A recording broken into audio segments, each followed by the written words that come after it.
Aí, grande José Alves, seja bem-vindo, meu querido, de novo conosco aqui. Saudações a ti e a todos os apreciadores do canal Tocando Oculto. Obrigado, Zé. É um prazer a gente estar junto sempre aqui, porque você é um poço de conhecimento, está sempre se aprimorando aí para trazer o melhor para a gente sabe disso. E esse Uhum. tema, como a gente abriu isso numa conversa em off aqui, eu achei interessante e curioso, porque o tema a gente vai apresentar é esse aí, ó, pessoal. Ó, os discos voadores e a emergência dos mistérios paranormais. Então, o Zé vai começar explicando por que esse tema é importante, né? E que finalidade tem essa palavra emergência dentro dos mistérios paranormais, né, Zé? Então, agora é contigo para a gente poder explanar isso aí. Vamos lá. Sim, o disco voador é um termo que desde os anos 40, 1947 precisamente, é usado em termos populares para descrever os objetos voadores não identificados. Quando eu me refiro à emergência, eu estou me referindo a algo que vem à tona, a algo que é desencadeado. No caso, os fenômenos paranormais, né? Que é Uhum, o tema da live aqui.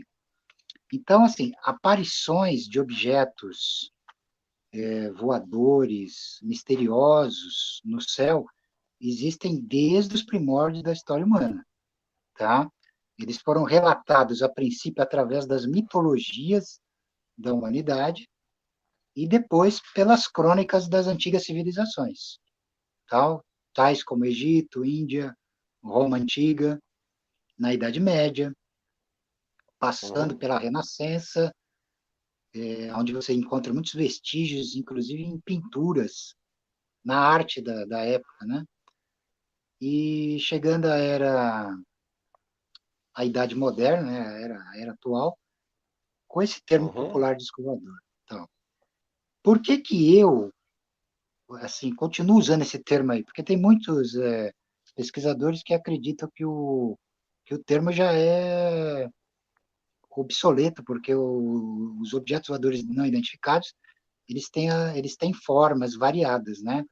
Forma de charuto, cilindro, bumerangue, né? uhum. Trapezoidal, piramidal, formato ovoide, né? Então você encontra uma abundância de descrições geométricas em relação a esses objetos, né? Agora, Sim. a questão do disco voador, esse termo disco voador, ele começa a partir de um episódio que se deu em 24 de junho de 1947. Então, o piloto particular Hum, Kenneth Arnold partiu de Chehalis, em Washington, para ajudar na busca de um avião que caíra entre as montanhas Cascade, né? Vislumbrando um clarão no céu. Ele, olhando mais atentamente, ele percebeu 9 objetos voadores brilhantes, em forma de disco, aparentemente metálicos. Então, eles uhum, passaram em duas filas entre os picos do Monte Rainier e do Monte Adams, numa rota de voo hum, ondulante. Ao ser interpelado pelo ocorrido, Arnold descreveu o movimento dos objetos ao de discos deslizando sobre a água. Então, um jornalista do jornal de Pendleton, East Oregonian, publicou uma matéria afirmando que Kenneth Arnold tinha avistado 9 discos voadores. Pronto, aí o termo pegou. Pegou porque Foi a houve partir daí. picos. Porque a partir de 47 começa a haver picos de avistamentos em várias partes dos Estados Unidos e do mundo. Então, nós Hum, temos picos em 1948, 1950 e, sobretudo, o do dia 20 de julho de 1952, quando objetos voadores sobrevoaram a Casa Branca. Isso foi confirmado tanto por radares quanto por pessoas, milhares de pessoas que estavam presenciando. Então, olha. não teve mais como mascarar a coisa. Então, devido a essa comoção pública, devido a um Uhum, interesse secreto do governo dos Estados Unidos e do clamor público, a Força Aérea dos Estados Unidos estabeleceu um projeto de investigação. Esse projeto, ele recebeu a princípio o nome de Projeto Sigyn, depois foi rebatizado como GRUD, e por fim recebeu o nome de Blue Book, o Projeto Livro Azul. Tá? Sim. Em 1953, um chamado Comitê Robertson, ele vem a público desmistificar os discos voadores, entendeu? Através de uma série de supostas provas, eles vêm a público tentar desviar totalmente a opinião pública do interesse desse fenômeno. Porém, o físico atmosférico e professor James E. McDonald, da Universidade do Arizona, consultando o livro azul, ele teve acesso ao relatório. Então, a 22 de abril de 1967, numa palestra em Washington, ele afirmou à Sociedade Americana de Editores de Jornais que descobriu no relatório Robertson uma recomendação da CIA para que o pessoal da agência desacreditasse os discos voadores em todas as oportunidades possíveis. Depois dessa descoberta, o relatório foi reclassificado e tudo mudou para sempre. Né? É duro. Então, É duro, né, assim, Zé? exatamente. Então, assim, isso aqui, eu estou dando um mapeamento do que ocorreu lá desde a mais remota antiguidade, desde os primórdios da origem da humanidade, porque já existe, como eu já afirmei, sempre houve constatação dessas aparições. Inclusive, existe também a área da ufologia, que é conhecida como paleocontato, que estuda a evidência de presença alienígena extraterrestre no surgimento das antigas civilizações humanas. Tá? Isso é uma outra questão. Uhum. Então, por exemplo, Harold Shibet, um veterano pesquisador de fenômenos paranormais, ele já reconhecia, em 1947, a possível superposição de fenômenos. Fenômenos classificados como paranormais em relação a avistamentos de OVNIs. Ele foi um dos primeiros a fazer as experiências de regressão com médium, né, com a intenção de atingir o contato com os seres dessas supostas naves interplanetárias, né? Tá.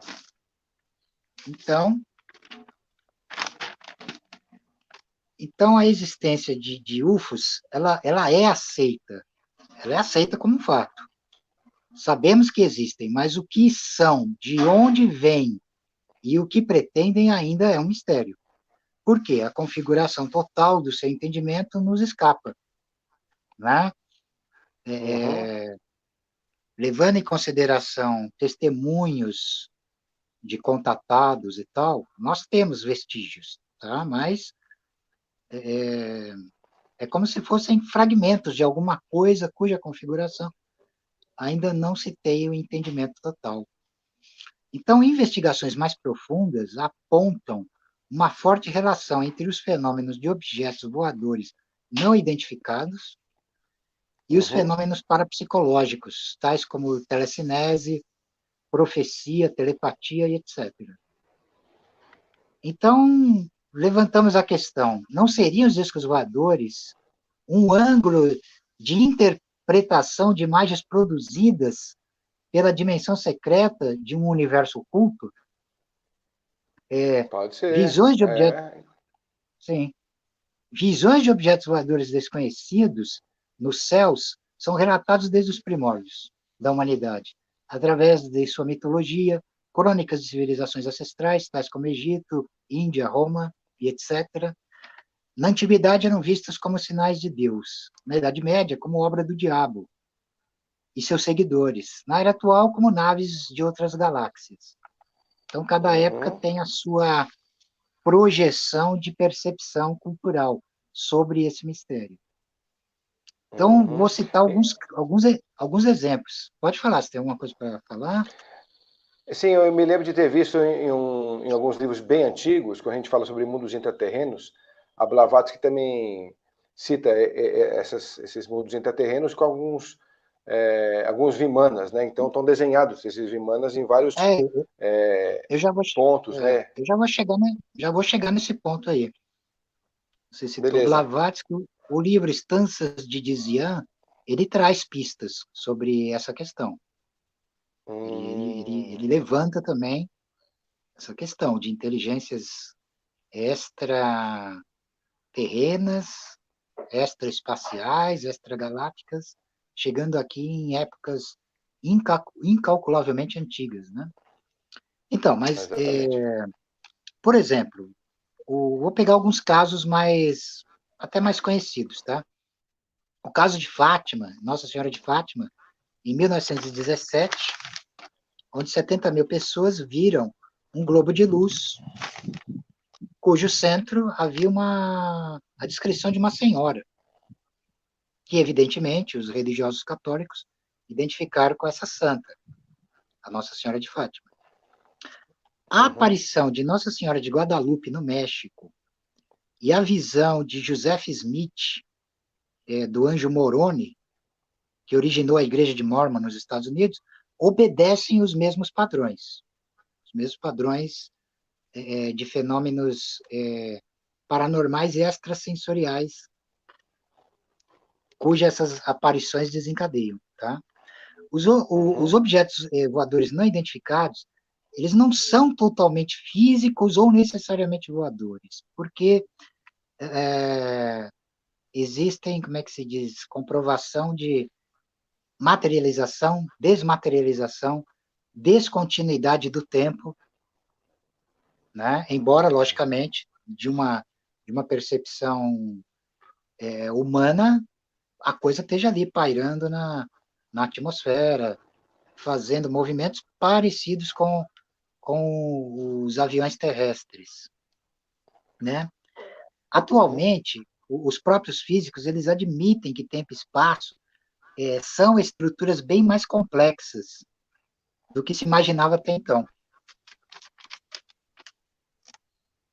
Então, o que ocorre é que mistérios que não se enquadram nas equações da ciência incomodam. Então, a princípio, eles são negados, uma vez que eles não podem ser enquadrados nas premissas das equações da ciência, eles são negados. E quando isso não é mais possível, há uma tentativa de restringi-los de maneira inadequada, com explicações simplistas, que confirmam os próprios preconceitos de uma determinada ala da ciência, uma determinada percepção. Não podemos generalizar, porque existem grandes físicos, grandes cientistas, astrofísicos, debruçados sobre esse tema, e encarando de maneira científica apropriada. Tá? Então, no caso dos discos voadores, acontece exatamente isso, exatamente esse tipo de deturpação que acontece. Então, a atitude mais correta é fazer-se um esforço para não interpretar um fenômeno totalmente desconhecido de acordo com os valores de nosso mundo conhecido e as Pois é, limitações rapaz, esse que é a sensoriais dificuldade. habituais. E a partir Esse que é a maior dificuldade, né, Zé? e a Essa é a maior partir dificuldade, daí porque a gente está desenvolver lendo. a maior dificuldade. Sim, e a A gente partir está daí lendo com o nosso. desenvolver a A gente está capacidade de lendo com. percebê-lo. É que esse delay deixa a gente confuso. Uhum. Não, mas eu só estou querendo completar o que você está falando com respeito a entender o mundo superior, com a leitura do mundo que nós conhecemos e com a limitação que temos. É impossível a gente conseguir dar algum dado positivo e científico. A gente, na verdade, consegue entender através de estudos do CERN, que a gente já tem capacidade de entender que estamos em outras, já estamos beirando outras dimensões aí, né? A gente está galgando, e a ciência já tem conhecimento de poder trabalhar sexta, sétima, até oitava dimensões. Então, quer dizer, eles estão Sim. com um avanço disso lá inimaginável. A gente não tem a ideia e o alcance que isso já tomou por lá, né? E aí, na verdade, eu não sei que dimensão que os discos tomam. É quarta dimensão que eles aparecem? Porque tem essa coisa, eles aparecem, somem. O professor Ademar dizia que eles entravam no campo etérico. Então era físico, depois vivia, entrava no campo etérico, ele sumia. Agora, talvez isso até dentro da Sim, mesma dimensão, né?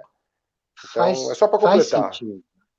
Sim, não, total, é totalmente pertinente. A observação dele é totalmente pertinente, sobretudo com as investigações realizadas pela Sociedade Vril na época do Terceiro Reich, aonde eles percebiam que o fenômeno ele não era explicado só pelos ângulos físicos, né? Uhum. Eles viam como é que é, esse mistério como sendo, como é que se diz, como é que é, de movimentação, as próprias inteligências, os seres desses objetos, dessas naves, com a capacidade de moldarem a substância molecular da matéria à sua vontade, atravessando o íntimo da própria matéria, através, através dos espaços dimensionais e assumindo a configuração do espaço aonde eles adentravam, né? É uma questão bem interessante de ser discutida. Uhum. Então, sobre essa questão da emergência dos poderes e mistérios paranormais, até citando mais alguns exemplos, por exemplo, tem um antigo médium norte-americano chamado Edgar Cayce, né, que ele fazia operações cirúrgicas em estado de completo transe, tá? Isso é comprovado, aí tem farta literatura documental sobre isso. E quando ele era criança, ele viu a aparição de um globo luminoso, de onde saiu uma figura feminina. E Ô desse Zé, contato, ele adquiriu seus poderes. esse cara é aquele que abria várias pessoas com serra elétrica? Sem anestesia, Não, anestesia sem nada? bom, não, acho que não é o mesmo, não. Ele fazia cirurgia mesmo. É como se ele assumisse uma outra personalidade que dominava todos os mistérios da medicina e operasse de acordo com a medicina científica mesmo, tá? Ele também tinha poderes de evidência, ele acertou muita coisa, algumas coisas ele ainda não se confirmou, tá? Mas assim, são exemplos de pessoas contactadas por esse tipo de fenômeno que acabaram despertando, como é que é, poderes e atividade de procedência extrasensorial, né? Paranormal propriamente dita, né? Um caso também clássico é um caso ocorrido com um médico francês Uhum. em 2 de novembro de 1968, né? E esse caso, ele não declarou esse caso à imprensa e chamou um pesquisador de ufologia altamente sério, chamado Aimé Michel, que acompanhou o caso dele. Então, Hum. uns dias anteriores, ele tinha sofrido um acidente onde ele feriu a perna. E durante a noite, o filhinho dele, de 1 ano e 4 meses, chamou a atenção dele. E ele foi ver o que estava acontecendo. E ele viu luzes relampejando fora da casa. Então ele pensou que Hum. fosse relâmpago anunciando uma chuva, um temporal, e foi fechar as janelas da casa. Mas aí ele percebeu que a coisa não era bem essa. Ele foi até a varanda da casa e viu dois objetos luminosos, um prateado e outro vermelho. E ele conseguiu detectar nos dois objetos antenas verticais e horizontais. Os objetos eles foram se emparelhando e eles emitiam brilhos relampejantes de 2 em 2 segundos, até que os dois se Caramba. fundiram. Eles se fundiram, se aproximaram bem perto da casa e lançaram um jato de luz que atingiu ele e a criança lá no berço, né? E desapareceu no estrondo. Esse estrondo deixou uma espécie de luminosidade como uma névoa. E O marido foi correndo avisar a esposa. E ela achou estranho, porque ele já não estava mais mancando. E além de ter Olha. desaparecido o hematoma, o hematoma, o ferimento que ele tinha feito no dia anterior, acho que com processos de jardinagem, se eu não me engano, também desapareciam os ferimentos que ele adquiriu na guerra. Né? E mais que isso, começou a aparecer um triângulo com pigmentação avermelhada em volta do umbigo dele. E em volta do filho também. Caramba. Né? Exatamente. E ele adquiriu capacidades paranormais pronunciadas, tá? Capacidades de percepção, de evidência, né? Uhum. Ocorreram fenômenos, né? Assim, eletromagnéticos, assim, de intensidade, né? Foi tudo relatado pelo Aimé Michel. E ele acompanhou esse caso uns 2 anos, tá? Depois eu não tenho mais notícias, porque eu não sei o que aconteceu depois. É bom dar uma investigada para ver, né? Ele pode estar vivo, porque o Aimé Michel ainda está vivo. E o filho dele, se estiver vivo, deve estar com 53, 54 anos, né? Eu perguntei Mas isso para são você, Zé, porque exemplos, né? tá, eu perguntei isso para você porque a gente teve uma entrevistada, né, esses dias aqui na Sharp, e ela contou, na verdade ela fez uma série de pesquisas sobre os grandes médiums que ela conheceu, e um deles operou o marido dela exatamente dessa forma. Ele tinha sofrido um infarto, ela até contou aqui. Ele sofreu um infarto e aí ele falou assim, olha, temos Uhum, 2 possibilidades. Aí uma delas era operar exatamente uhum, com a serra elétrica, né?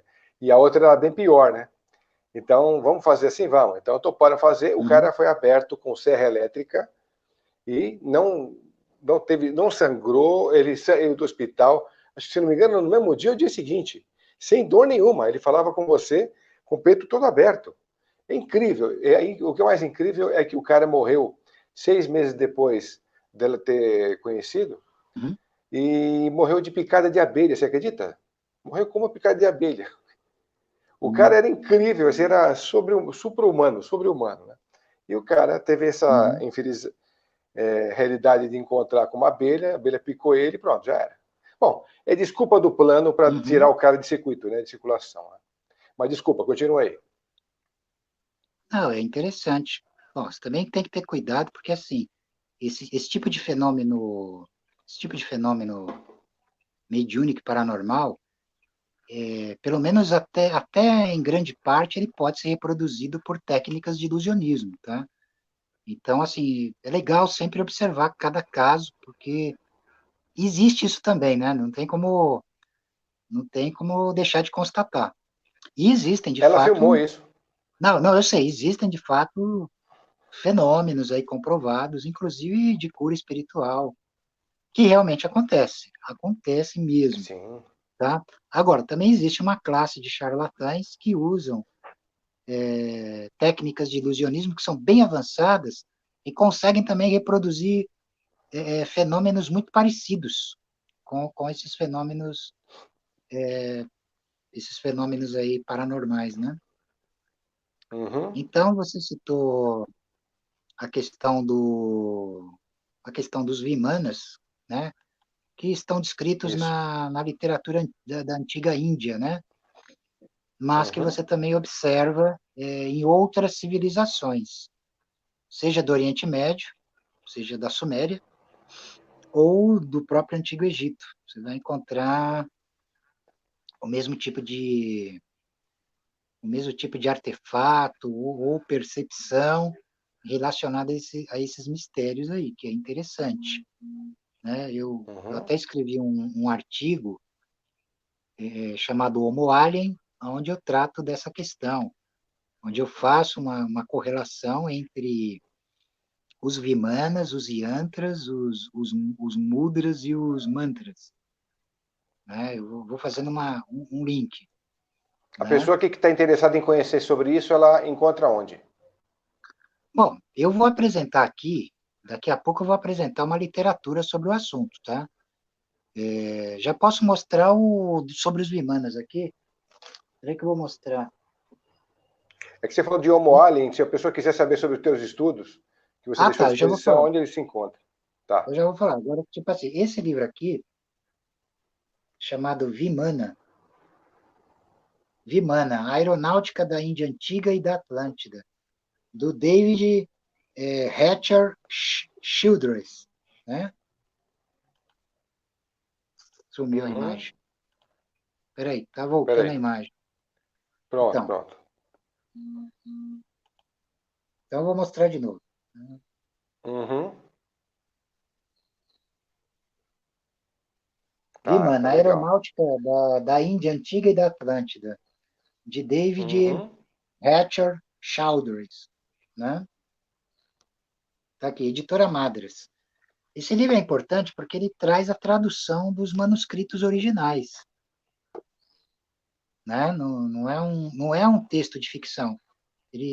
São traduções dos textos clássicos mesmos, né? Que tratam Hum. dessa questão. Que, por um lado, são objetos de fato, são artefatos voadores e físicos, tal. E no meu Uhum. artigo eu vou abordar uma outra correlação, tá? Uma outra correlação. Esse artigo, quem tiver interesse, procura na revista Alpha, se eu não me engano, número 3, coloca lá, Homo Alien, José Alves, revista Alpha. Vai aparecer o texto. Essa revista ela é online e é gratuita. Aliás, o, o, o Rafael, ele está reativando essa revista, né? E hoje ele vai fazer Ah, uma acho que eu ouvi live falar e tal. disso. É, e eu vou ver se dá para mim, se eu tiver como participar, eu vou estar presente também. Não sei se vai ser possível, mas eu estou acertando isso com ele. Legal. O Maurício. Então, tem pessoas muito interessantes aí fazendo parte aí dessa equipe aí, com abordagens bastante profundas, bastante interessantes, né? Então, Tá, é a Homo Alien. questão, isso, no Homo Alien, assim, eu esclareço que o termo Vimana é uma palavra que significa o ato de atravessar de um espaço dimensional para outro, né? Hum. Então, assim, é, além da explicação de ordem física, que envolve engenharia aeronáutica e tudo mais, existe uma correlação também com os mistérios iniciáticos da antiga Índia, que remontam aos mistérios do Tantra e da Yoga, né? Que é a capacidade de você lidar com as geometrias secretas, sagradas e ocultas dos yantras, né? Dos mantras e dos mudras, e construir um corpo incorruptível que tem essa capacidade de atravessar dimensões, através de processos de expansão da consciência, transfiguração pessoal. Isso era e é possível, né? Para quem detém a, as chaves desses arcanos, desses segredos, né? Então eu vou fazendo O, links, né? tá, essa questão que você fala aí dos seres, né, das naves espaciais terem essas capacidades aí prodigiosas, eles seguem a mesma cartilha com respeito a esses segmentos evolutivos, ou eles têm outro processo diferente, mas conseguiram alcançar também? Você tem essa informação, não? Porque, assim, esse tipo de colocação é sempre complicado, porque, assim, cada leitura faz uma identificação própria, né? Faz uma identificação própria. Então, isso é próprio da própria espécie humana, conferir explicações a coisas desconhecidas. O próprio universo é um exemplo disso, né? Sim. O aperfeiçoamento das linguagens humanas, desenvolvendo, a princípio, a magia, né? a mitologia como linguagem de efetividade dessa magia, a criação da religião, né, desenvolvimento da metafísica, da filosofia e, posteriormente, a ciência, foram permitindo ao ser humano conseguir, até certo ponto, explicar o inexplicável. Então essas descrições de padrões evolutivos, isso tudo acaba formando uma espécie de mitologia própria. Eu não estou usando aqui o termo mitologia para designar em verdade, não é isso. O mito, de fato, do ponto de vista tradicional, ele é a matriz da realidade, da qual a realidade temporal é um reflexo. Então, são escalas de linguagens, né? Então, assim, Tá. o que acontece, assim, o que acontece assim na questão da análise da ufologia é assim, com a popularização do livro de Erich von Däniken, Eram os Deuses Ah, do Eric Astronautas, von Däniken, sim. isso. O Däniken, ele no Ocidente, ele é o autor que vai popularizar essa ideia da interferência de inteligências alienígenas no passado remoto de civilizações antigas da humanidade. Até aí tudo bem, tudo bem. Com a observação de que Däniken não foi o primeiro, tá? Você encontra na antiga União Soviética autores, cientistas lá já trabalhavam com isso, tá? Você tem o M. Agreste, você tinha também o Nikolai Gardashov, em 62 ele já estabelece uma equação, né, procurando esclarecer esse mistério, e, e a popularização do Däniken sobre esse assunto vai atrair atenção, evidentemente. Mas o que acontece é que é aí que começa uma percepção unilateral por parte da ufologia, tá? Que é onde você, por exemplo, tentar explicar que astronautas do espaço, chegando em períodos arcaicos da história da humanidade, foram encarados como deuses pelos autóctones terrestres, tá? Então é meio complicado, porque assim é uma percepção assim que se baseia numa espécie de materialismo grosseiro, tá? Assim, ela ignora outros ângulos e outras formas de percepção que são igualmente válidas, tá? E mesmo que isso tenha acontecido, e eu não nego isso também, eu só vejo essa abordagem como bastante parcial, tá? Eu vou dar um exemplo bem clássico, tá? Que é bem conhecido nos meios da ufologia, que é o mistério da visão de Ezequiel na Bíblia e tal.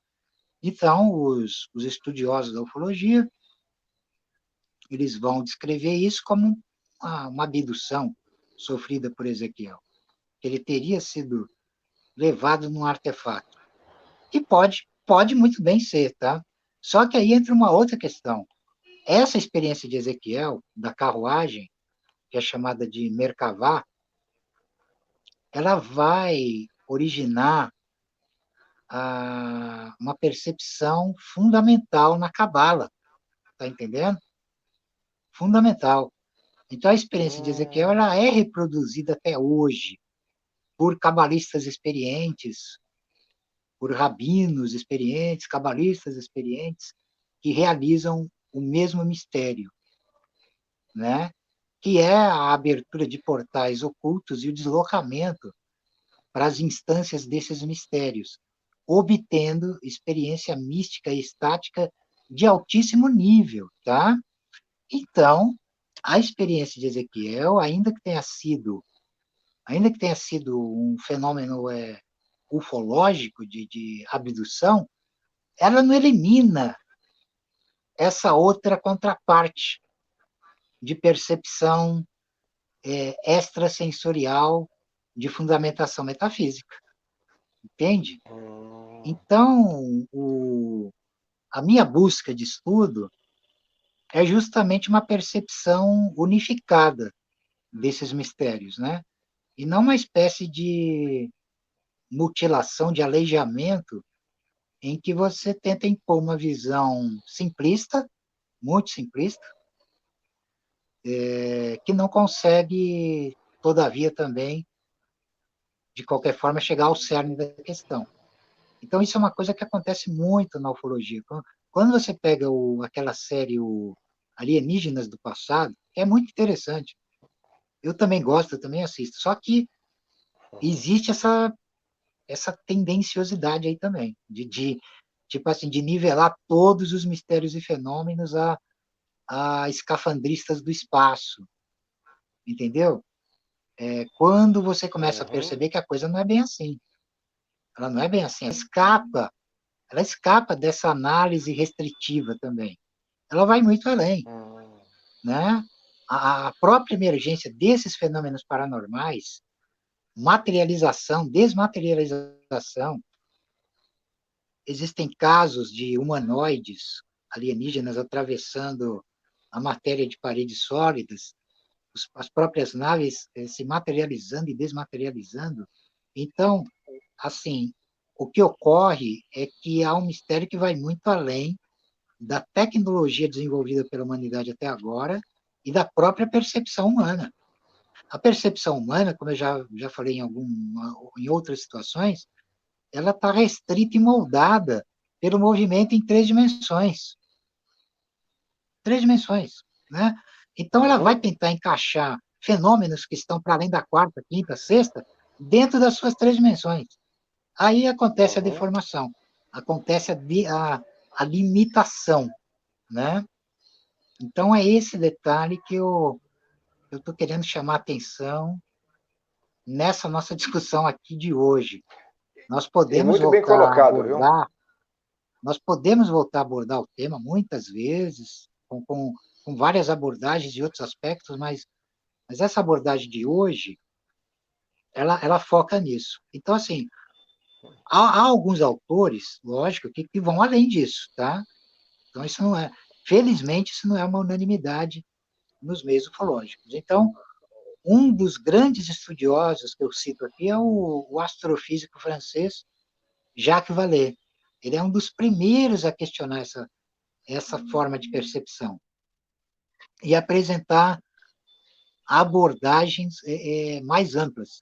Então, quem tiver interesse, procura o livro, para iniciar o assunto, né? Procura o livro Passaporte para a Amazônia, do Jacques Vallée, né?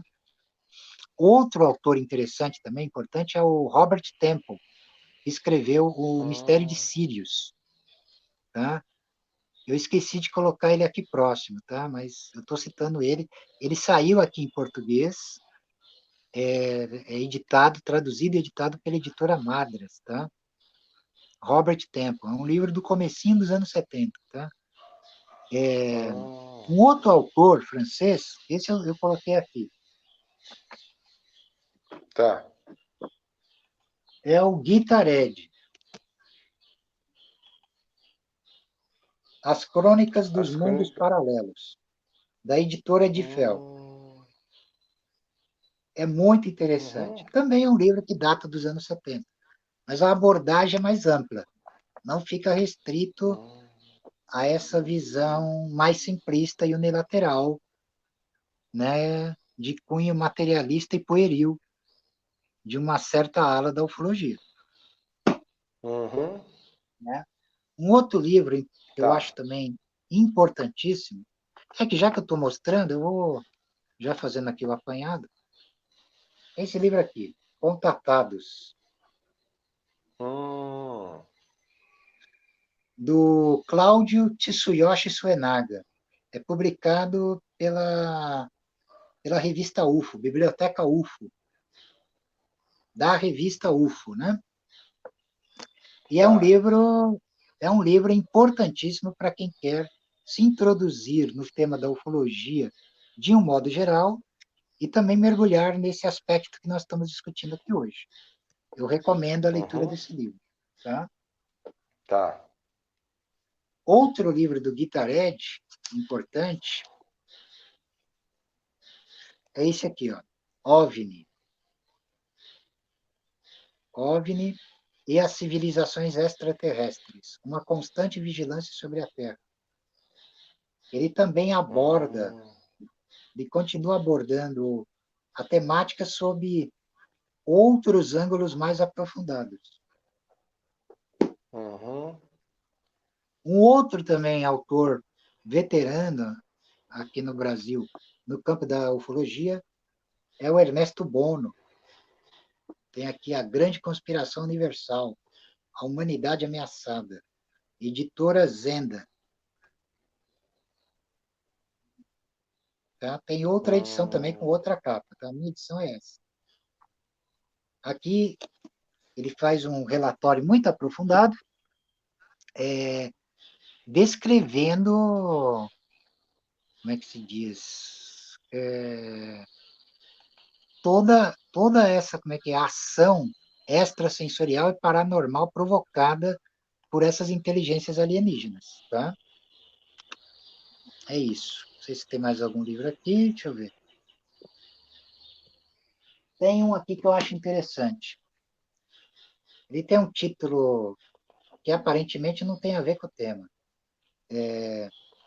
Templários, Frankenstein, Buracos Negros e Outros Temas, de Rubens Teixeira nossa, Scavone. É da nossa, que engraçado. editora Emos, Enigmas e Mistérios do Universo. É que esse livro aqui, ele tem Nossa, Zé, dois mas não capítulos. parece Um mesmo? sobre... não parece, mas por que eu estou citando ele? Porque aqui, ele tem uma série de artigos versando sobre ficção científica, né, literatura fantástica e também ufologia. Né? Então, aqui ele Hum, tem aqui, ó, extraterrestres, o mito persistente.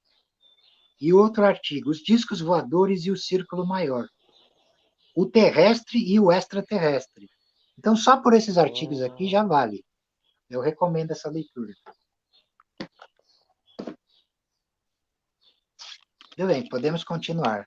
Fiz Tá, essa pequena parada aí só observação. para mostrar os livros. Né?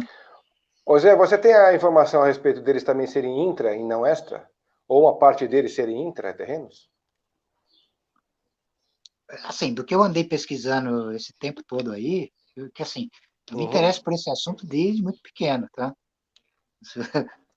Assim, Hum, existe também, tá? Existe essa concepção aí. Essas teorias da Terra oca e tudo mais não é uma coisa também, não é uma coisa tão recente não, tá? Quando você reporta os mistérios de Agartha, Shambhala, você vai lidar com centros que são implícitos aos mistérios da matéria. Agora, a questão aí ela é um pouco complicada, porque é uma questão de percepção também, questão de percepção, porque assim, não é que necessariamente você vai encontrar algum cavando a Terra, vai chegar lá no núcleo do magma e vai encontrar seres ali necessariamente. Embora haja realmente indícios de bases subterrâneas, né, em vários continentes e tudo mais. A questão, na verdade, ela é mais fantástica do que fosse isso. É mais fantástica porque hum, ela diz respeito a mistérios do íntimo da matéria, da essência secreta da que legal. matéria, que gera a matéria e reabsorve a matéria. Nesse sentido, nós estaríamos nos reportando ao mistério do éter, do Akasha, ou o mistério do Neter, em egípcio, que seria a quintessência fundamental dos 4 elementos conhecidos pela alquimia antiga, né? A terra, a água, o ar e o fogo.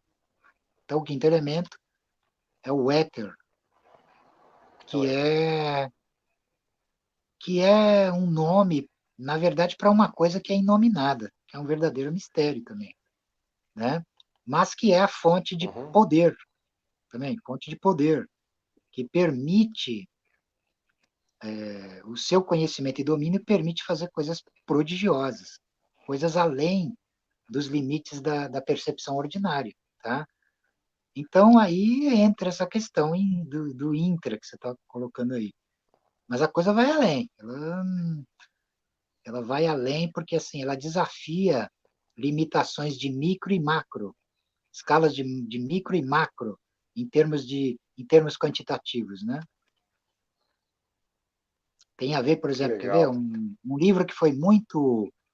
Um livro que é um dos pioneiros da ficção científica, e é um livro de literatura fantástica, que era usado, ou ainda é usado, né, pela sociedade Vril, é a raça futura, ou a raça vindoura do Bauer Lytton, né, onde ele descreve Hum, ah, uma raça de seres chamada Vrilha, que habita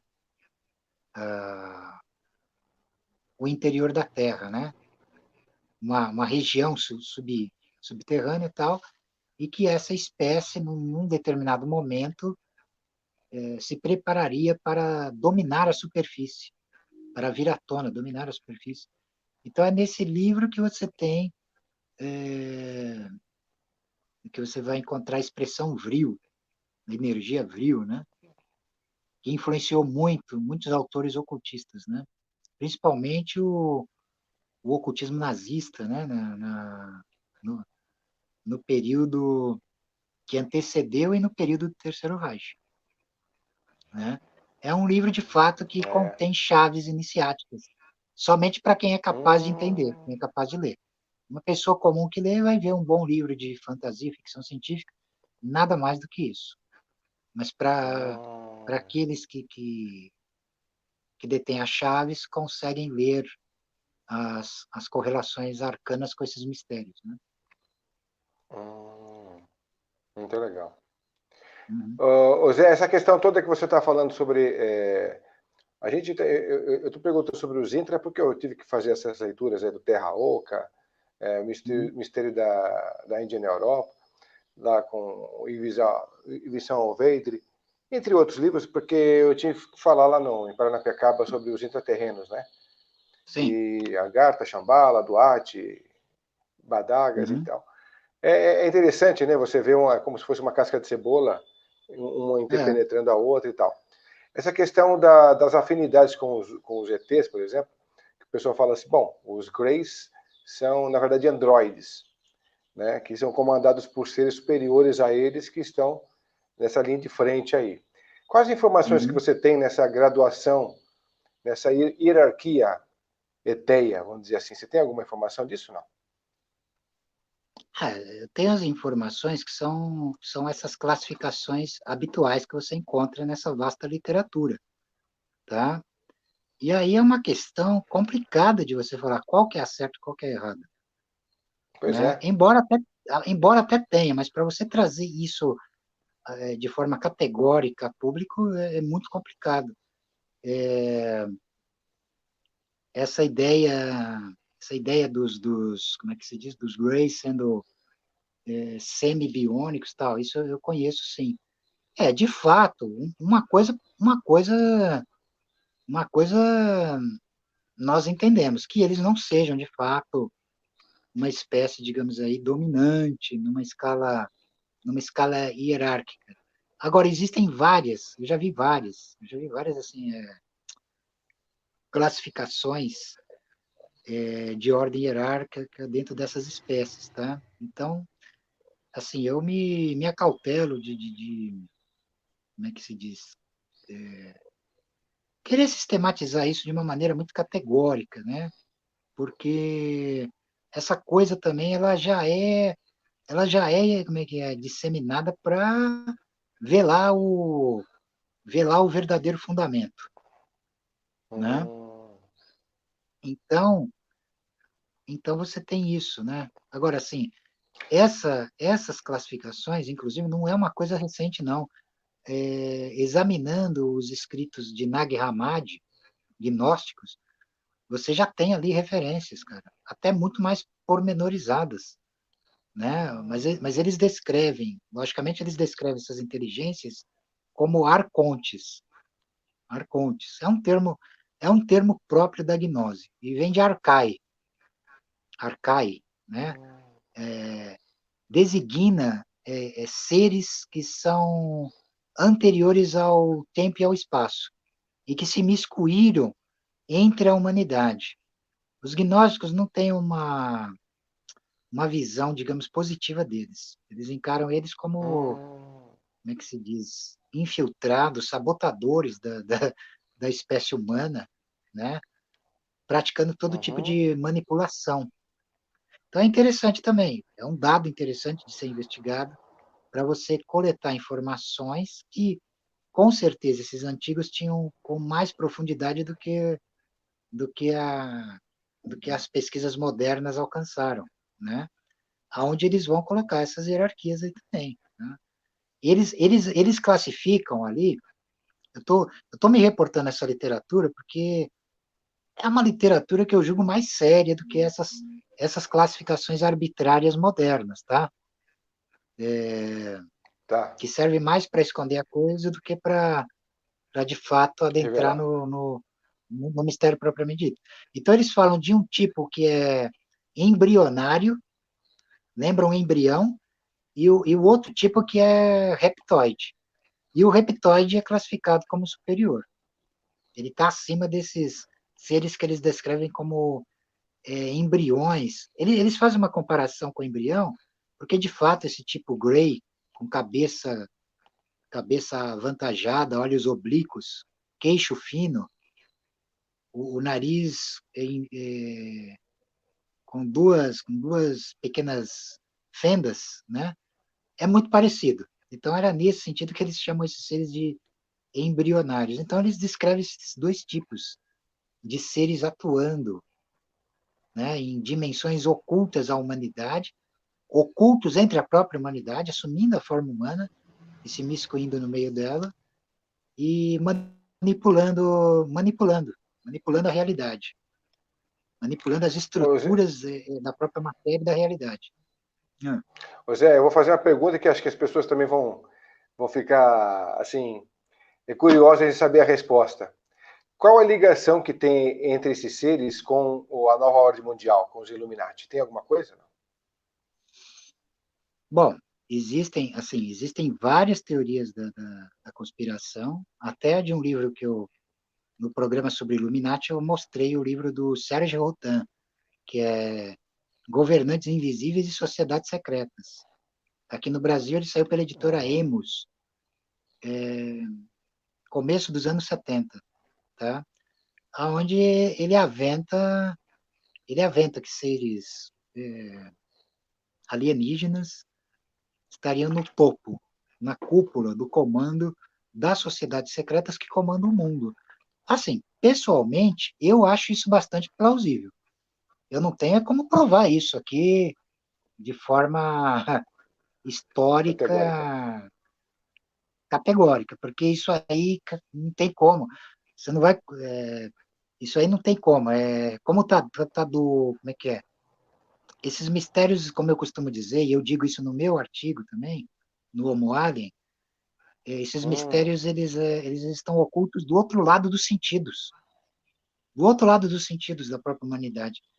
Então, você já tem o véu da historiografia oficial. Então, nós temos uma historiografia oficial acadêmica que, que eu vejo como um véu que oculta esses mistérios. Nós não podemos nos desembaraçar dessa historiografia acadêmica. Temos que nos reportar a ela também. Mas assim, eu consigo transitar de uma coisa para outra. Eu não aceito. Aliás, eu nunca aceitei as limitações históricas oficiais. Nunca, cara. Eu sempre achei um absurdo você querer definir a história a partir de 3.000 anos antes de Cristo, quando nós sabemos, Pois é. com comprovação científica mesmo, eu não estou fantasiando, de locais muito mais antigos, né? Jericó, Mohenjo-Daro, né? Assim, mesmo Suméria e Egito são incalculavelmente mais antigos do que esses registros históricos oficiais apontam, né? Mas eu percebo uma limitação sensorial, uma limitação sensorial. Os cientistas, os historiadores, arqueólogos, assiriólogos, egiptólogos e tal, eles têm eles estão, como é que é, aprisionados, eu digo em grande parte, tá? Existe um ou outro pesquisador que escapa disso, mas na sua grande maioria eles estão aprisionados numa escala sensorial meramente tridimensional, né? Então eles assim vão encarar qualquer percepção histórica de caráter, como é que se diz, circular, esférico, não linear, né? E extraespacial, supratemporal, como uma invencionice mítica, né? Tem isso também, né? Então, tem. nós Pois temos é, que lidar com isso. eu perguntei também sobre os intras porque a gente tem muitos registros falando exatamente dos OSNIs, né? Onde acredita-se Ah, que tá. tenha bases Isso. intraoceânicas, né? E também É que até eles registros descem. dos OVNIs nos polos, né? Inclusive polos estão congelados embaixo das geleiras. Alguns registros de discos Isso, voadores isso. quilométricos, né? É, sim, eu recomendo. Tem um documentário aí disponível no YouTube, um documentário russo sobre isso, tá? Que fala do Terceiro Reich e do fenômeno UFO, tá? Hum, Pode estar com outro nome, mas dá uma olhada lá, pesquisa lá com calma, que assim, é um documentário que está dividido em três partes. Acho que uma de 12 minutos, outra de 20, uma de 10, uma de 12 e outra de 20. Vai dar uns 40 e poucos minutos ao todo, aonde eles hum, abordam essa questão dos polos, de bases subterrâneas nos polos, né? Polo Sul e Polo Norte, e o uhum. envolvimento da alta cúpula nazista e a malfadada expedição do almirante Byrd, que foi rechaçado por tecnologias ali alienígenas superiores. Assim, segundo esse documentário, eles relatam que discos, naves, né, discos luminosos, se levantaram do oceano e partiram o porta-aviões no meio com raio laser e destruíram várias embarcações americanas, né? Caramba. É muito Ah. interessante, muito interessante. O Então, Almirante Byrd, o Almirante Byrd veio com um monte de registros depois dessa jornada que ele fez, que descobriu por acaso, e o pessoal né? quis dar um fim nesses artigos todos, Não, você lembra, né? depois, é que depois, como malogrou a experiência, eles meio que silenciaram o sujeito, né? Ele foi enviado como louco para um asilo, alguma coisa assim, entendeu? Aconteceu umas coisas nesse naipe aí, nesse nível aí. Então é Pois é. interessante, que aí, assim, tem material sobre isso também, tá? Eu recomendo. Eu tenho aqui, mas eu não separei aqui para mostrar, mas tem os discos voadores de Hitler contra a nova ordem mundial, de Miguel Serrano. Que Miguel legal o Serrano, título. muito Legal legal, esse né? título. Uhum. Porque assim, tudo leva a crer que os alemães chegaram a praticar, quer dizer, a construir discos, né? Discos terrestres com conhecimento de tecnologia alienígena. Tem toda essa, como é que se diz? Tem todo um mistério em relação a isso, né? Que é bem Pois interessante é, também. Muito interessante. mas a Hum. gente tem percebido aí por vários vídeos que circulam na internet, circulam no nosso WhatsApp, tudo, que existem muitas aparições pelo mundo inteiro, né? De várias naves. Eu não estou dizendo daqueles satélites, não. Eu estou dizendo das naves mesmo, que fazem aqueles movimentos diferentes, com luzes diferentes, com tamanhos diferentes, com rotas diferentes, e que não ficam circulando, né? Naquele alinhamento que o pessoal já identificou que aquilo não são OVNIs e tal. Uhum. Aqui se dá esse movimento tão absurdo de aparições aí pelo mundo inteiro. Você tem conhecimento disso? Da resposta disso? Não. Assim, assim, o próprio Aimé Michel, esse ufólogo que eu descrevi agora há pouco, Uhum. ele fez uma descoberta interessante, fazendo um mapeamento dos picos de avistamento ocorridos nos anos 50 e nas décadas que se seguiram, ele percebeu um padrão que ele mapeou, e ele chamou esse padrão de ortotenias, tá? Agora, não se Orto. sabe também por quê. Por quê? Qual o objetivo deles? Por que eles abduzem seres humanos? Ninguém sabe categoricamente por quê. Você sabe que acontece por testemunhas, por pesquisas sérias por parte de cientistas sérios, né? Mas, assim, falar categoricamente do que se trata é complicado, né? Mesmo que se saiba, também é complicado você ficar declarando isso também, né? Acontece, né? É tudo, Agora, tudo é complicado. como é que se diz? Ainda precisa muita pesquisa para se chegar a uma, a uma definição oficial mesmo, né? Saber o que realmente É, está acontecendo. eu estou perguntando porque agora, nessa época da pandemia, né, muitos viram, muitos estão Uhum. vendo, né, e a grande aparição. E dizem que as aparições vão estar em um volume tão absurdo que vai ter um congestionamento no céu sobre isso. E eu vi isso até de um vídeo que se intitulava, né, que tinha como título também, da Fundação Cash. Então, quer dizer, muita coisa está se dizendo a respeito dessas novas aparições que estão sendo avistadas no mundo inteiro. Então, realmente é curioso, né? O Pentágono já não esconde mais o fato de eles estarem entre nós, porque até então a gente sabia, mas ninguém dava a carta branca sobre o fato. Agora Uhum. não, agora já assumiram todas as questões aí. Então, o que você acha que pelos os próximos tempos aí para frente pode acontecer com relação aos próprios ETs? Você acha que eles vão estar mais fortemente conosco, juntamente com as inteligências artificiais, mapeando essa coisa do hibridismo? Depois eu queria que você falasse sobre essa questão híbrida entre homem e ET, né? Ou você acha que eles vão ficar na deles, não vão interferir, vão só ficar atentos se a gente fizer alguma cagada, eles vão lá e tentam amenizar a coisa, porque já fizeram isso no passado quando a gente tentava explodir atomicamente um país ou outro, né? Ou mandar É, algum míssil que seja. são possibilidades bem plausíveis também, todas elas, essas que você citou. Uhum, Agora, nos anos 50, o psicólogo Carl Jung, ele escreveu um livro chamado Os Discos Voadores, né? Onde ele faz uma comparação do avistamento desses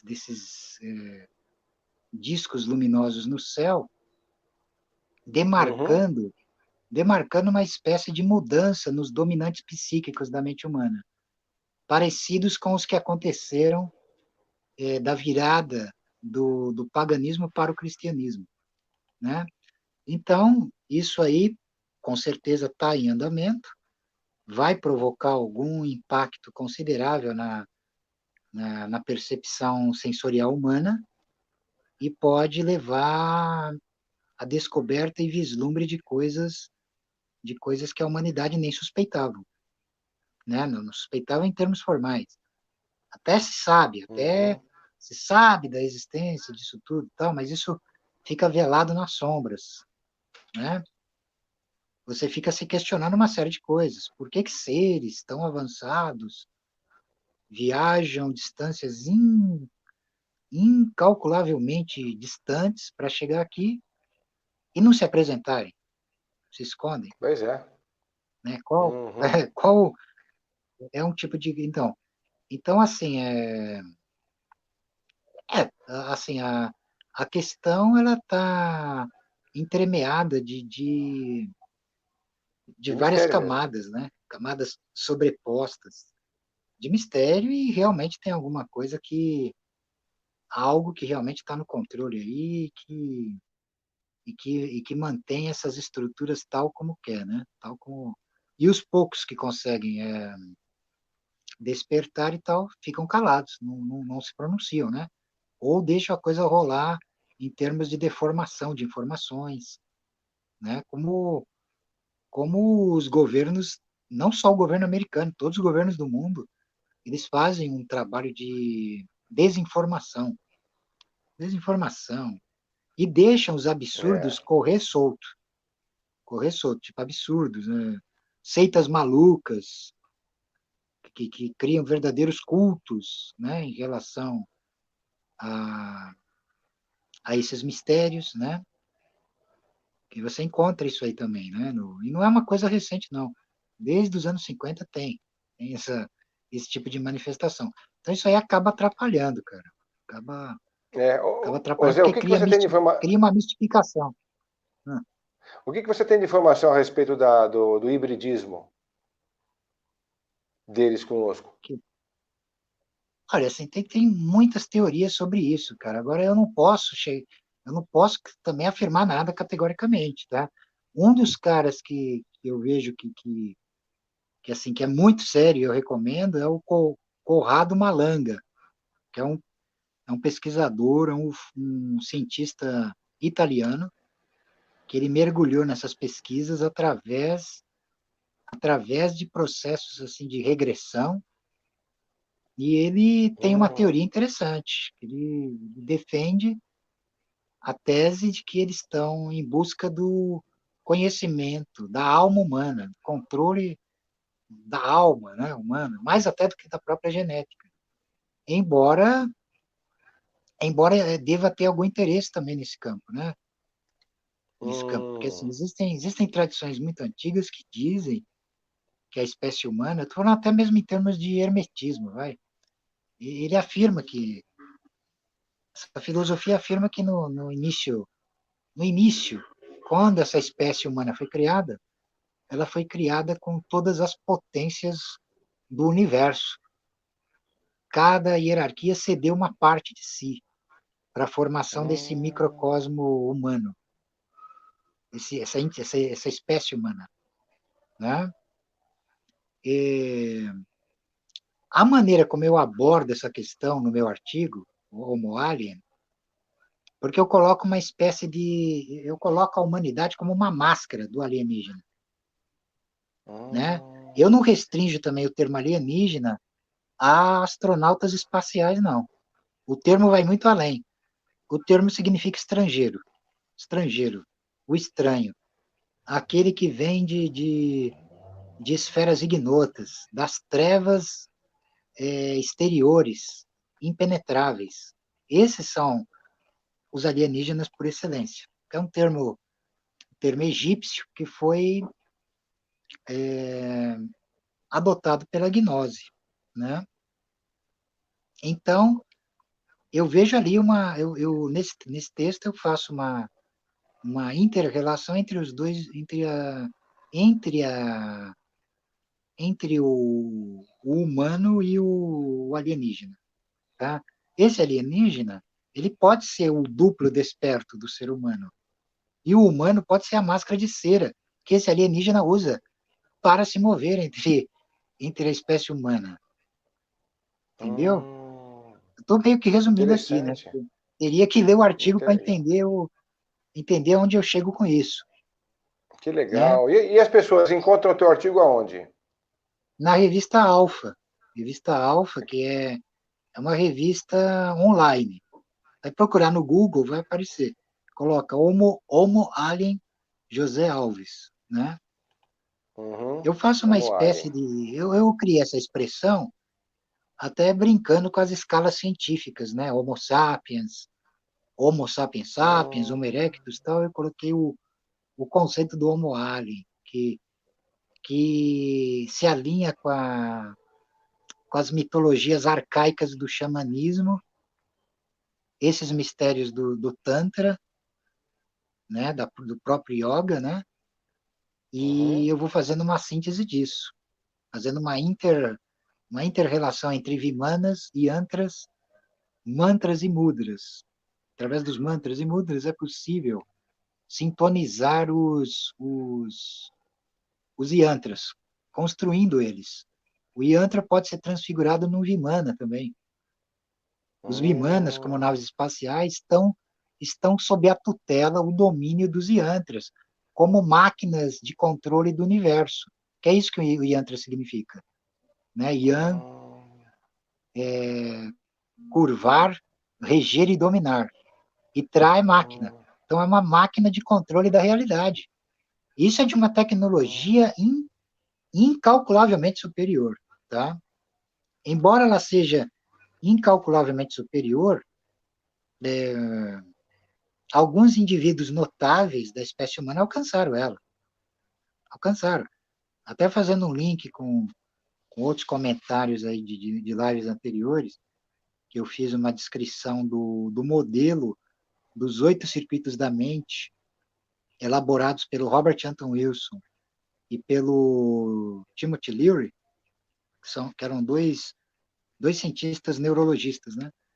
Eles traçaram um mapeamento da consciência nesses 8 circuitos, onde eles descrevem 4 circuitos que são os responsáveis pela evolução da espécie humana até esse momento presente, e outros 4 superiores, que são os responsáveis pelos saltos evolutivos que a espécie humana vai alcançar no processo de evolução.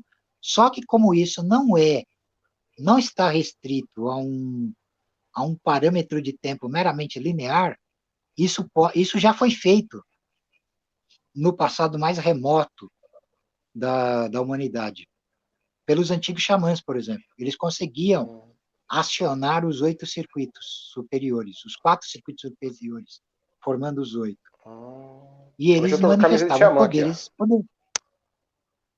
Então eles manifestavam os poderes ocultos, né, de áreas adormecidas da mente e tudo mais.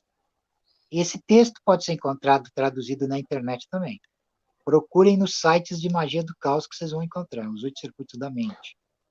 Tá? Ô Zé, tá, você consegue fazer um paralelo para explicar, por exemplo, se tem interferência alienígena na construção das pirâmides, não só do Egito, mas do mundo inteiro, porque são a tecnologia, né, empregada ali, a ideologia empregada ali, a simbologia empregada ali, tudo isso parece que remete a algo muito mais superior.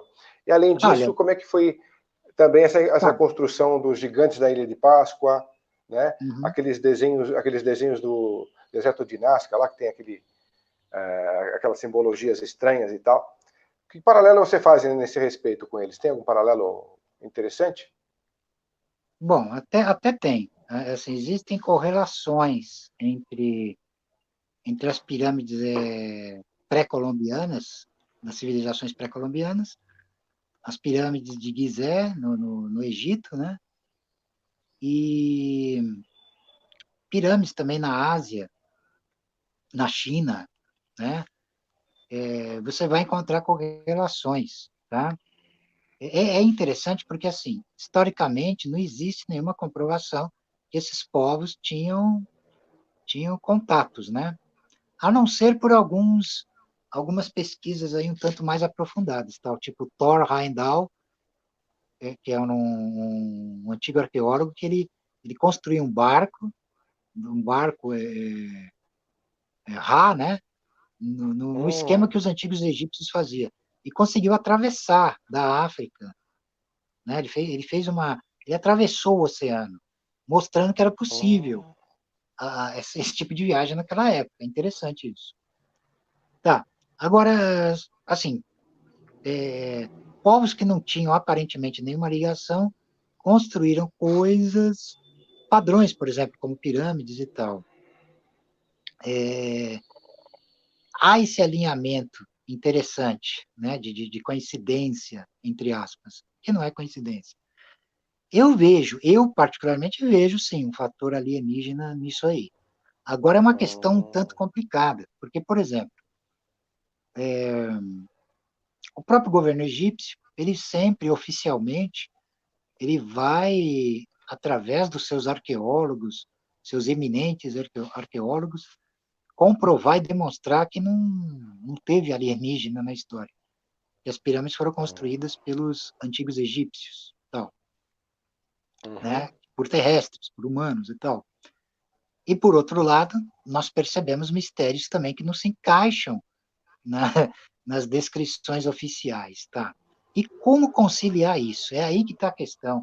Porque, assim, eu percebo duas realidades paralelas aí.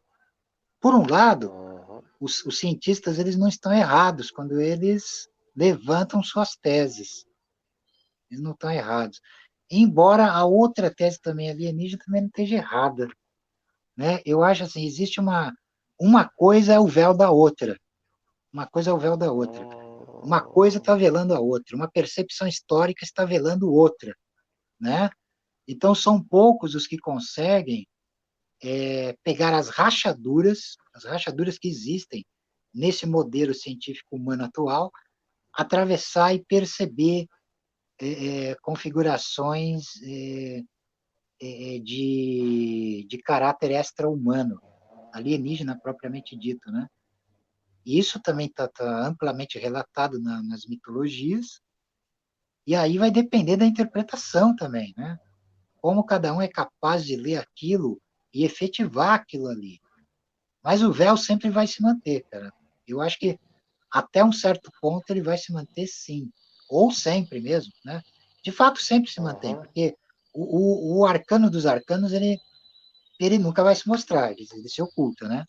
Agora, nós percebemos que o nosso futuro está lá nesse passado. Tem coisas ali científicas que a humanidade não tem ideia ainda. Está começando a descobrir, entendeu? Está começando a Uhum. descobrir. A questão da Ilha da Páscoa também, em menor escala, né? Porque tem a questão dos Moais, mas a Ilha da Páscoa não criou arquitetura ciclópica e monumental, como a do Antigo Egito, como da Suméria e como das Américas pré-colombianas. Não, não chega Sim. perto, mas faz parte desse contexto.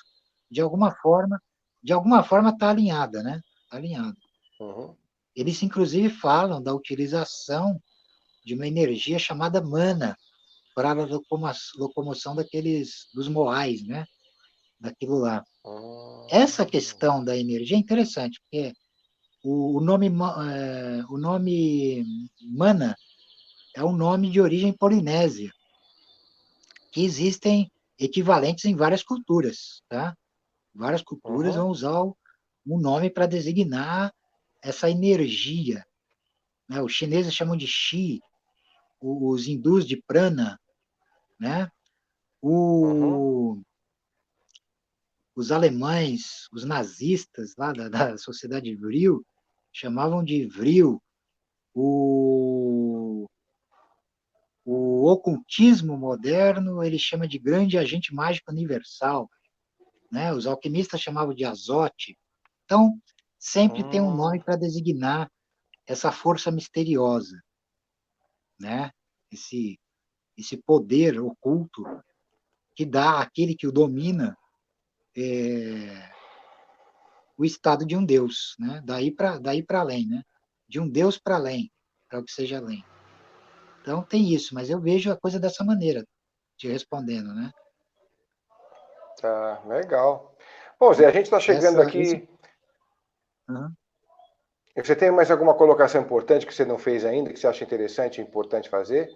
Você faz que a gente já está com Eu o acho tempo. que tá legal por enquanto. Depois a gente pode dar andamento a essa discussão, tá? Assim, era mais para levantar essa questão, levantar o, levantar o fundamento disso.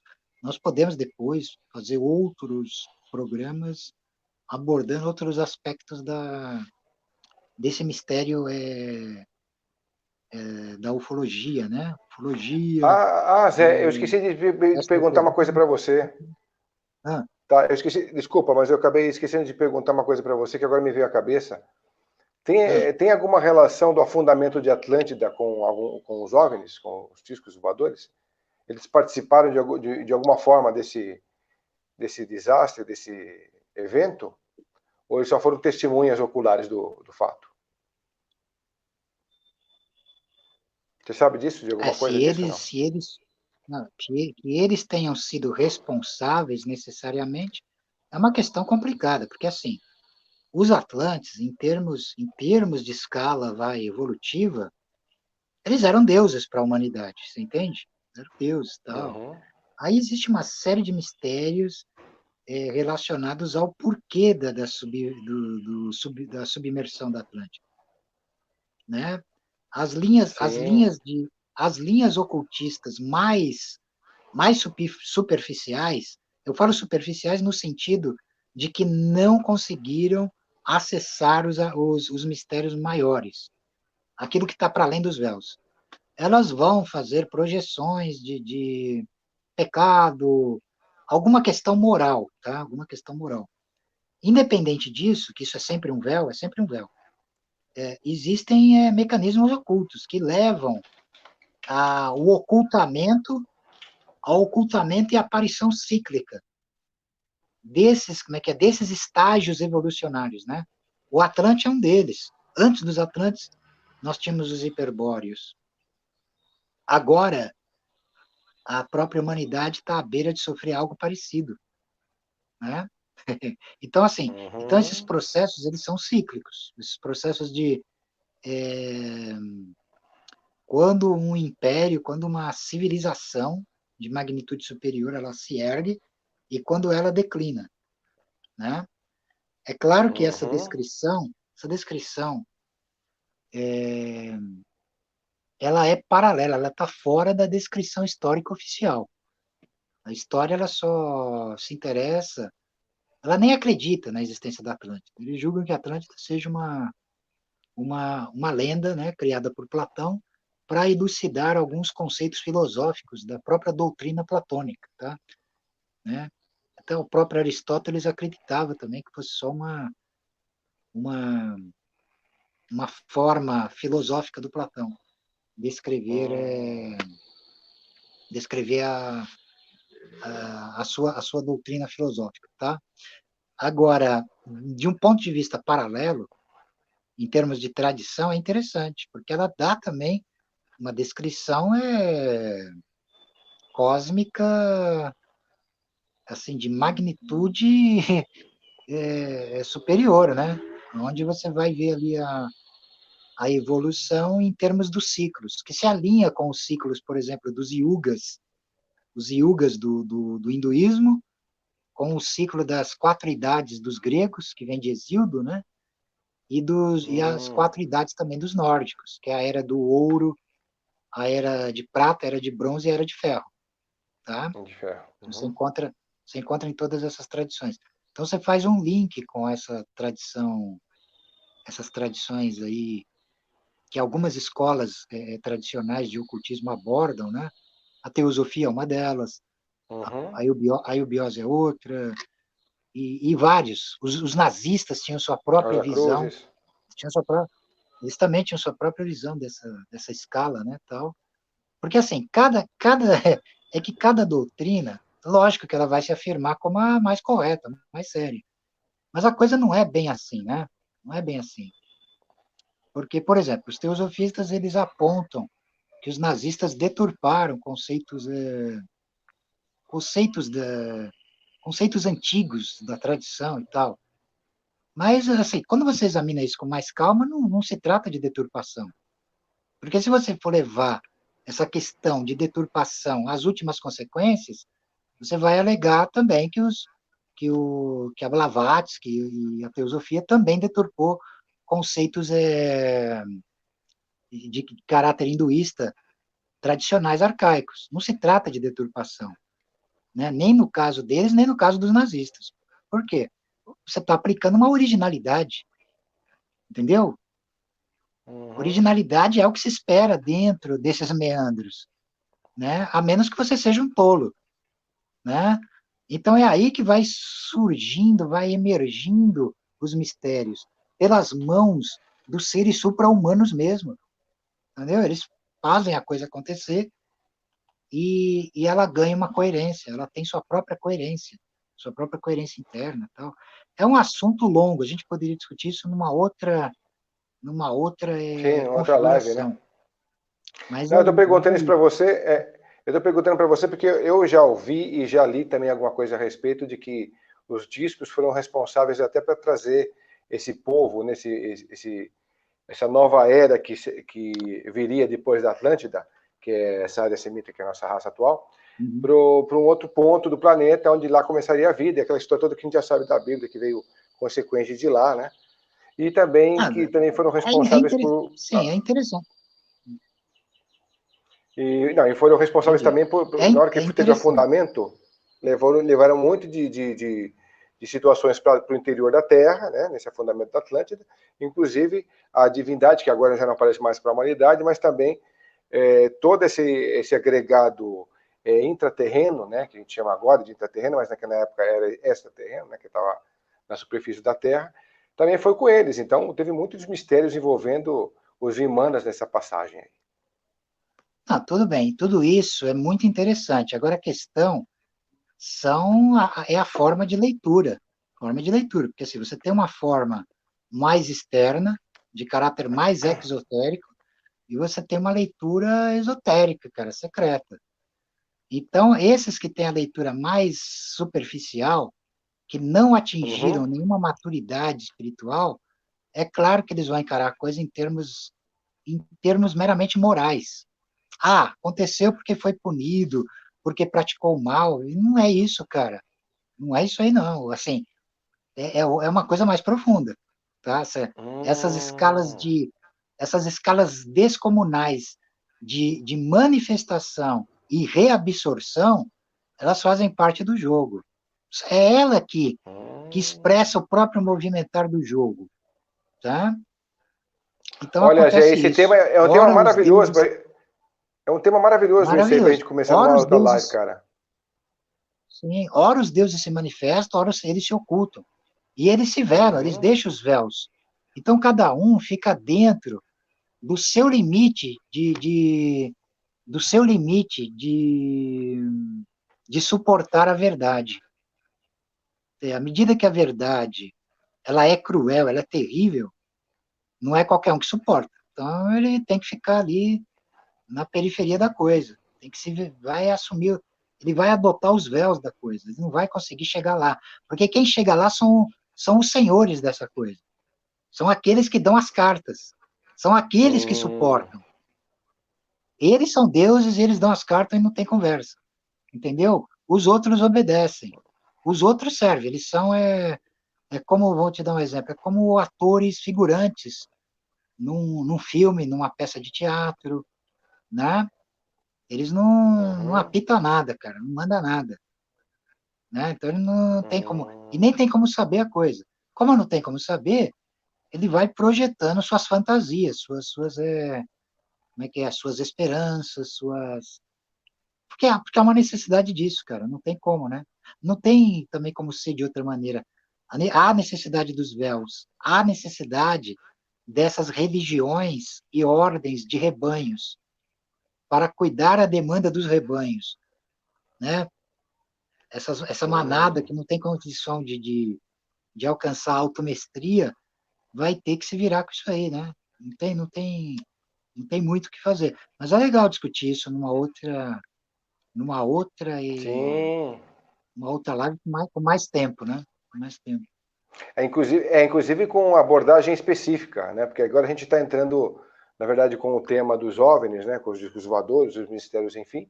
Mas é porque, como eles cabem em todas as situações, né? Nós já vivemos, então tudo pode ser questionável e tudo pode ser uma abordagem que eles também têm grande influência nessa questão. Mas olha, Zé, foi um papo delicioso contigo, Porque mais uma assim, vez, que é sempre muito bom. o excesso de conhecimento ele vai acabar criando a confusão geral que gera o véu.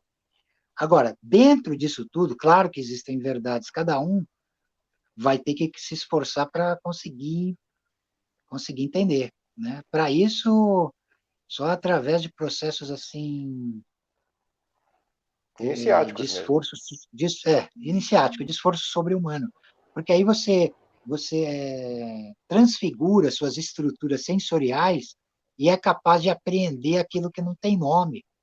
E aí você pode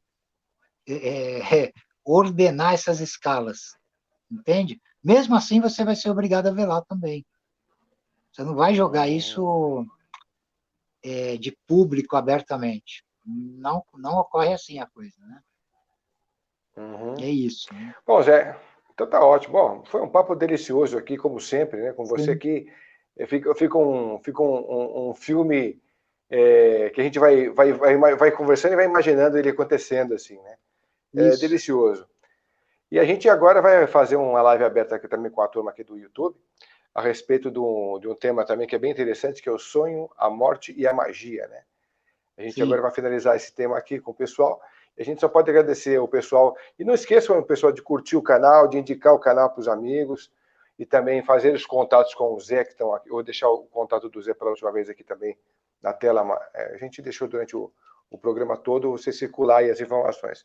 Mas aí o pessoal que Uhum. quiser fazer contato, também fazer algum tipo de trabalho contigo, tá aí o teu WhatsApp, né, que você pode falar diretamente com a pessoa.